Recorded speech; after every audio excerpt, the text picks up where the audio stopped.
This is going to be one of the last questions. The IIT JEE examination was conducted recently, and right now the counseling is going on. And वही चीज़ है कि हर साल मतलब parents का और students का वही रहता है that we want computer science या वो सर्किटल ब्रांचेस को बोलते हैं लाइक कंप्यूटर साइंस, इलेक्ट्रिकल या MNC. And a lot of students like text me and called me कि IIT दिल्ली कैसा रहेगा, हमें कंप्यूटर साइंस नहीं मिल रहा बट वैसे कैसा रहेगा. तो मतलब आई जस्ट से देम कि IIT दिल्ली अपने आप में प्रीमियर इंस्टीट्यूशन है, वो सब फंडे देता हूँ. तो sir I want to know from your side, for example अगर आज की डेट में कोई आपसे पूछे, कोई पेरेंट आपसे राय ले कि हाउ इज IIT दिल्ली, तो आप उसे क्या सजेशन दोगे and what do you think कि ऐसा क्या एक एक्स फैक्टर था जो आपके फेवर में वर्क किया एंड जो आपने अभी तक अचीव किया है और जॉब कर रहे हो, तो उसमें IIT दिल्ली का कितना बड़ा रोल रहा है? So a few things. To be honest, parents hate me when they talk to me about this subject because I say parents should not ask me these questions. I'll only talk to the kid. Okay.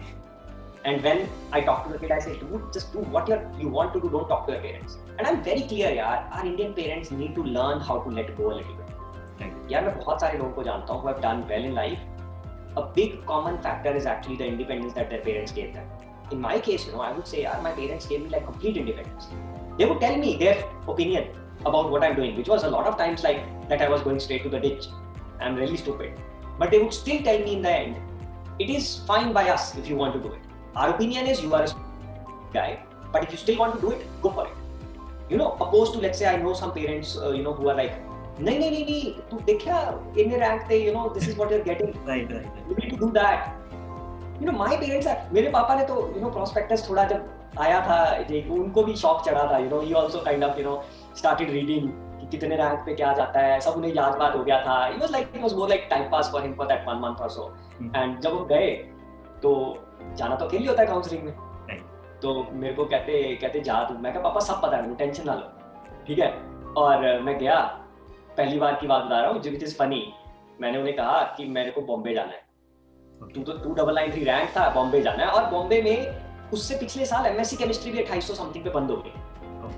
तो उन्होंने कहा मुझे prof ने, कहते बॉम्बे क्यों जाना तुम्हें? मैं कहा वहाँ समुंदर है. मैंने कभी समुंदर नहीं देखा, मुझे समुंदर देखना. ठीक है. कहते यार ये तो बहुत बुरा रीजन है. मैं कहा वो छोड़ो आप, मुझे समुंदर देखना है, मुझे बॉम्बे जाना है. बॉम्बे में मेरे को सिर्फ एक मिल रही है MSc केमिस्ट्री. कहते हैं हाँ मैं चलूंगा, वो ले लो. कहते ये सोच के मत जाना डेप्सी होगी तेरी. मैं कहा डेप्सी डुप्सी नहीं मैंने करनी, मैं ज्यादा पढ़ाकू बनना नहीं हूँ, मैं तो जा रहा है बस समुंदर देखने. I don't care. ठीक है. चलो उन्होंने बोला कि केमिस्ट्री मिल रही है तुझे, और मुझे लगता है मेरे ख्याल से IIT गुवाहाटी में I was getting like some mechanical और समथिंग, क्योंकि उसका थोड़ा सा वैल्यू कम थी व्हाटएवर. तो मेरे पापा ऑब्वियसली उन्होंने एक दो बार मुझे हिंट सा दिया कि तू ये देख ले गुवाहाटी में क्या मिलता है तुझे. मुझे उस टाइम मैकेनिकल भी पिछले साल के हिसाब से शायद नहीं मिलती थी, उस साल मिल जाते, राइट. एंड या जो भी, I don't even remember, mechanical थी, IP थी या जो भी था. तो मैंने उनसे पूछा, मैं बॉम्बे में समुंदर है ना नजदीक, घंटे के रास्ते में, कहीं पता चलेगा ना समुंदर ही 4 घंटे दूर है, ठीक है. और कहते नहीं है समुंदर तो. और मैं कहा भाई बस कर दो लॉक. कहते जॉब वॉब का थोड़ा सीन खराब है, कि आई बी वेरी ऑनेस्ट. जो प्रॉफ थे, मैं कहा सर टेंशन नहीं है मुझे कोई, अब कर दो बस, जॉब वॉब तो वैसे भी नहीं मिलनी मुझे. तो यार and the reality is I got this confidence because I knew कि मेरे पेरेंट्स चाहे कहेंगे भी तू मूर्ख है. उन्होंने कहा भी, मैं जैसे ही गया पापा ने कहा कि तू बुक गया, तेरे को मैकेनिकल मिल रही थी, तूने तो भी केमिस्ट्री ले ली. मैं कहा पापा आई डोंट केयर, समुंदर जाना था तो जाना था. और उन्होंने कहा कि तू बुक गया, और उन्होंने कहा ठीक है भाई अब तेरी कौन, अगर तूने स्टुपिडिटी करनी है तो तू कर. So I would just tell all the parents guys I turned out fine. यार देखो सब किसी में ना एक पॉइंट पे अकल आई जाती है धक्के खाने के बाद. तो जितने धक्के बंदा पहले खा लेगा उतना अच्छा है. मैं तो ये सोचता हूँ. My daughter is 6 years old, तो मेरे को भी 2-3 लोगों ने बोला कि कोडिंग कराओ. She's like, she does not care about coding. मेरे को सीधा बोलती है, मैं उसको साइंस के बारे में बताना शुरू करता हूँ, क्योंकि मुझे तो आता ही वो सब है. कहती पापा मुझे साइंस के बारे में मत बताया करो. मैं क्या बताऊँ, बता बेटा. कहती कि मुझे डांस में इंटरेस्ट है, मुझे सिर्फ उसमें इंटरेस्ट है, क्या कहते हैं ये ड्राइंग पेंटिंग में, मुझे कुछ आता ही नहीं उसमें. But I found her a teacher who could like teach her some of these creative things because I don't know how to do it. Otherwise I was really looking forward कि मैं उसे experiment सिखाऊंगा. थोड़े बहुत करती भी है कभी-कभी, जब she's like she wants to do it for me more than wanting to do it for herself. But my point is, I think kids have to find their way. So to parents I would just say let your kid be a grown up. 20 साल पे यार it's a 18 साल का हो जाता है बच्चा जब प्ले देता है, 18 17 whatever. Yes. So it's they know what to do. You have to push them a little bit to take their decisions, to start taking their decisions. धक्के वक्के खा लेंगे 4 साल तो अच्छे रहेंगे.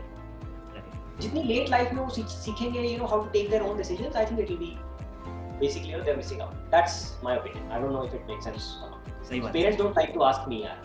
But I completely agree with you, sir. Like I was waiting कि आप भी ऐसा कोई आंसर दो, and I completely agree with you. ये important है parents को. To be honest, every kid realizes it. 4-5 साल बाद you know जेई के मतलब सॉरी पढ़ाई जॉब करके भी हम रियलाइज करते हैं ना. You know कितने बच्चे हैं यार जो कि 30 साल पे भागना शुरू करते हैं, 30 साल पे क्लाइंबिंग शुरू करते हैं, हाइकिंग शुरू करते हैं. क्यों? शौक तो अंदर होते हैं, हम कभी उनको एक्सप्रेस नहीं कर पाते. तो वो पेरेंट्स की गलती नहीं है यार. We come from a society where there was no opportunity. उनकी टाइम पे they had no opportunity. Only opportunity was IAS officer बनना या डॉक्टर बनना something. So they just know that. But today there is crazy amount of opportunity. You are a good designer, you have opportunity. You are a good chef, you have opportunity. You are good at anything, you have opportunity. They'll also learn in 10 years. But just तब तक ignore कर दो अगले 10 साल parents को, and then they'll be fine. Right. Cool.